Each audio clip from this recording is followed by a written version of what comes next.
Make a triple matcha latte using FKRO matcha. Today I'm using ceremonial grade matcha, which created a good foam with the yellow-green color. Matcha has become so basic, and honestly, we don't get I've tried a lot of matcha in New York City, and these are my favorites. Let's take a moment for her beauty. Farrell's Point K-Town has the strongest matcha. It ranges from levels 1 to 5, and then they have other flavors there. I thought the flavors they mentioned they actually had a marketing match. I didn't think there was some sweetness and everything. What the fuck?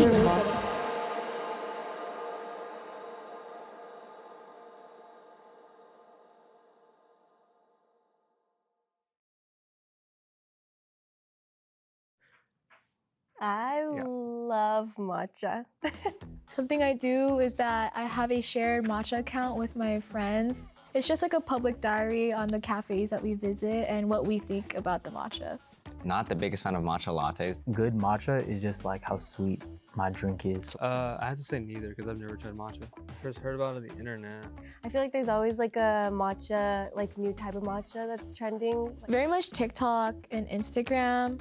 That's literally how like me and my friends know where the new cafes are at. For me, I see a lot of the performative male contests. A lot of matcha, a lot of boobas. There's definitely an archetype. If you close your eyes and like think of a matcha drinker. Oh, I love Leve. Yeah, some dude with Claro. like a tote bag and like a Claro album in their bag. Super baggy pants, like you said, labubus, like little trinkets. They go along with like the matcha look. Obviously, it's becoming a meme and it's like a topic of conversation, but I think the gist of being a performative male is doing all these trends to get like for allure. They're just doing it to have an impression on somebody.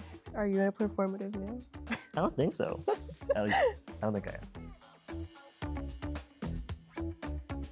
As I'm aware, ceremonial grade is just like a fabrication of like Western like marketing. Yeah, I only have heard of ceremonial grade. Honestly, I'm not going to be able to tell at all. I'm just kind of going into it blind. Okay, what are we noticing? I'm seeing, it looks like it's mixed just with water, no milk. It's very vibrant. It smells pretty fragrant too. Cheers, my friend.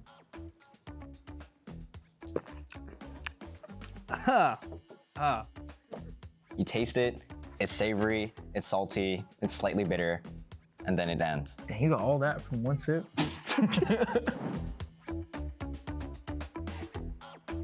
Oh, this is a lot thinner. It's not as emerald green, and it's very like this dull brown shade. Ooh. Ooh. Whew. It's definitely strong at first, like the first one, but like the aftertaste doesn't go away as fast. I think this is the lower grade one. I wouldn't drink this on its own. Need sugar, milk. Yeah. Some oat milk, some Oatly. It's kind of like the first one where it's very foamy and then fragrant as well. And then it has very vibrant colors too. Actually, you know what? That's kind of not bad. This one's more grassy for sure. I really like this one. I think this is like the one I prefer the most. I'm not a fan of like the pasty feeling after. I could totally be tripping, but I honestly wouldn't be surprised if all three of them were the same. Dude, the second one is like someone slapped you with like sandpaper. And then the third one is ceremonial grade. I knew it. I didn't even know there was Chinese matcha. For the Chinese ceremonial grade, it had the same texture, same like color. I wouldn't be surprised there's an upgraded demand, and maybe that's why there's a spark of interest of regrowing it in China. If anything, it made me more confident that like I know what I know. Like I know nothing about matcha. So if someone ever tries to upsell me, I'll be like, you don't want to try our Ceremonial grade Chinese Guizhou matcha instead of our Japanese Kyoto Uji Prefecture. I'll just be like, just give me the cheapest one, bro. Like, I don't even care.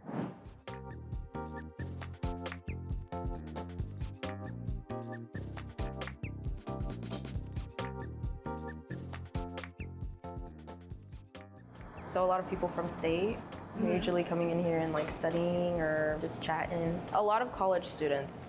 We like hand whisk our matcha, like every single drink we hand whisk it. And I've seen other cafes that they kind of like already have a pre-batch. They already have the pre-made matcha in like a big like bottle. I see them just like Yeah, our creams are very popular as well. Pistachio cream, creme brulee cream, banana cream, salted cream.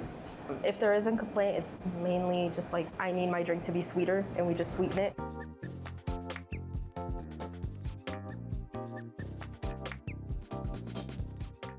Most popular is a lot of customers is buying matcha for the, making a matcha latte or smoothie. So as a generation, mostly the young people, because here's a lot of like anime. For me, that is some reasons, but mostly is using like a social media. Social media introduced how to make matcha latte by themselves, and now they started to buying the matcha. Which one they should buy and how difference between price and the quality.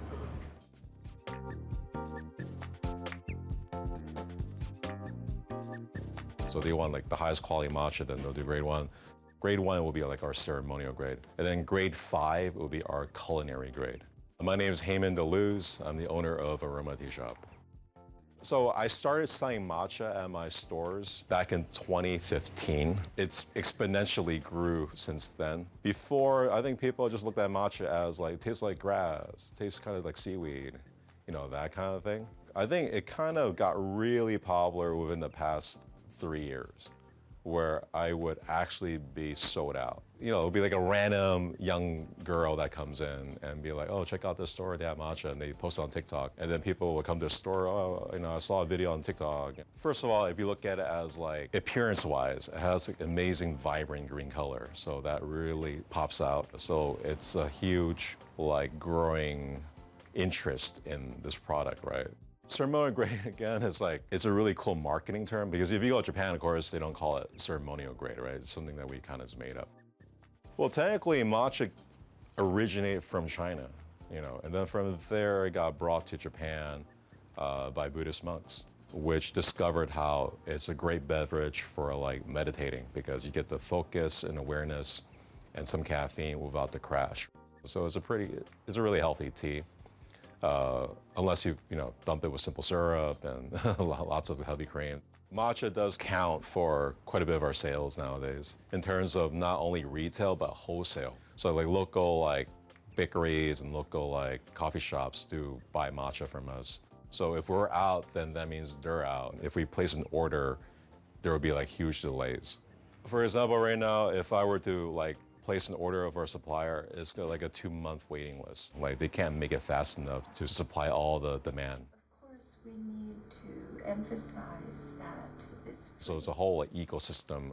A year to be liked, alternatively a good year. Of people being reliant on matcha right now. It depends on how you meet what happens to you. The way of tea can be many different things, and it's something different to each person who approaches it.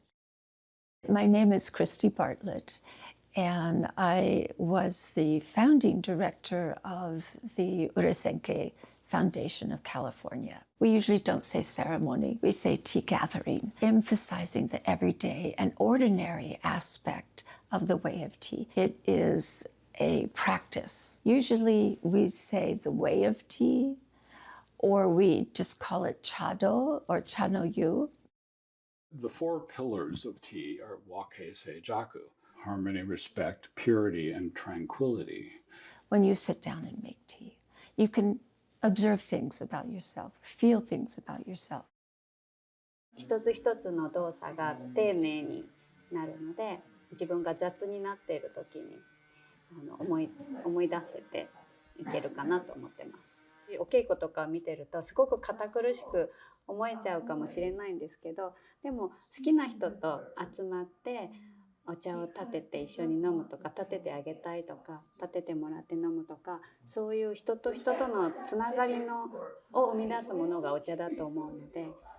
So I did learn a lot by coming here. I just always thought it was just this whisking matcha thing, but there's just so many like elements to it. All the Japanese sort of art comes together in the tea room. There is a whole world of history and language and poetry and architecture that are part of the study of Chanoyu. So It's a little bit faddish now, but I'm old enough to have lived through a number of fads. I have drunk matcha with milk and sugar. It's delicious. It is good. You don't really need what is called ceremonial grade for that, however. It's not going to make that much difference in a drink that is diluted with milk and sugar. I think it got a little bit more blown up the last couple of years through this whole ceremonial matcha grade. I think the matcha pricing, the matcha we use, I think it doubled, tripled. 興味っていうことがその茶道の関する興味じゃなくて、お茶をいろいろな違った方法でいただくっていう興味ですから、それが原因で我々のお茶が求めにくいっていうのはマイナスです。知っておいてほしいのは抹茶は我々にとってとっても大切なものだから、お好きならどうぞ。でも我々の邪魔をしないでくださいと言いたいですね。Nobody predicted this boom, and so you can't instantly pump up the supply. The trees that grow matcha leaves, they need to grow for at least 15 to 20 years. Yeah, nothing about this is really instant. こうして10年、20年、30年、もっと長く、私たちの先生はもっともっと長くですけれど、お茶を楽しみに暮らしの一つとして続けておりますので、そのことを自覚しておいていただきたいと。The most positive hope would be that there's some breakthrough, that some folks would go beyond. Well, what is this matcha? Where did it come from? You know, what's the history behind it? How is it made? Make it not a foreign thing, but make it a universal thing. That by being present, that you can in fact engender goodwill between people. That's a very worthy goal, especially right now.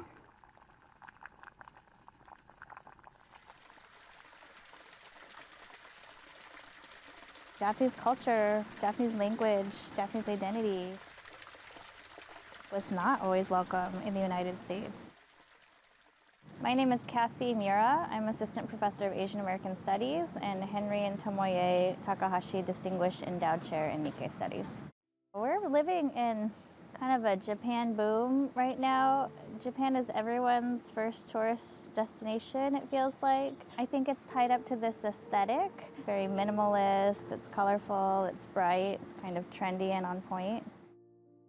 I think my concern is, especially if you're going to tie matcha back to something Japanese or Japanese American, that whatever that is signaling isn't necessarily congruent with like the lived experiences of Japanese Americans.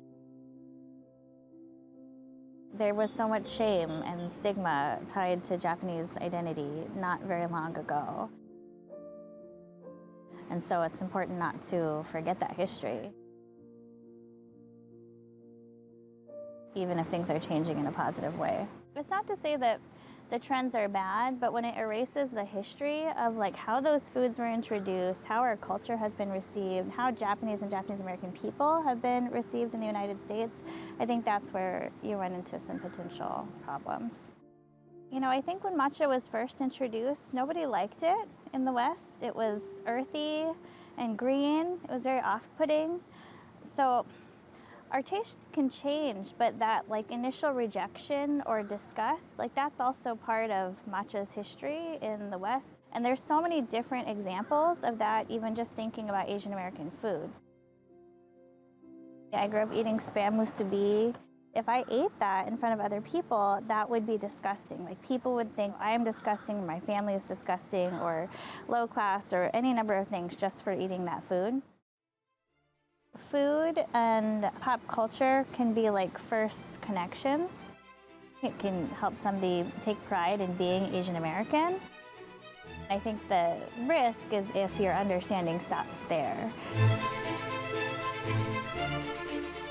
The whole like matcha trend kind of just reminded me of the whole like Dubai chocolate thing. Oh, this is probably like another Dubai chocolate thing that everyone's gonna hop on. I think we also see this with like as we were talking about yesterday, like with ube. Yes, People call actually, it yeah. You know? That's a whole different thing, though. Just knowing like certain trends are actually people's, day-to-day lives and remembering like the ethics of it all. Tasting new things is really important, but also think about, who made that, where does it come from? I think I would just encourage folks to move outside of consumption, take classes in ethnic studies, be in community with people of color, read books, and actually read them, not performatively. Part of the point of the Way of Tea is to learn how to take pleasure in the ordinary moments of life. The great pleasures that can be found in the simplicity of life without being a consumer.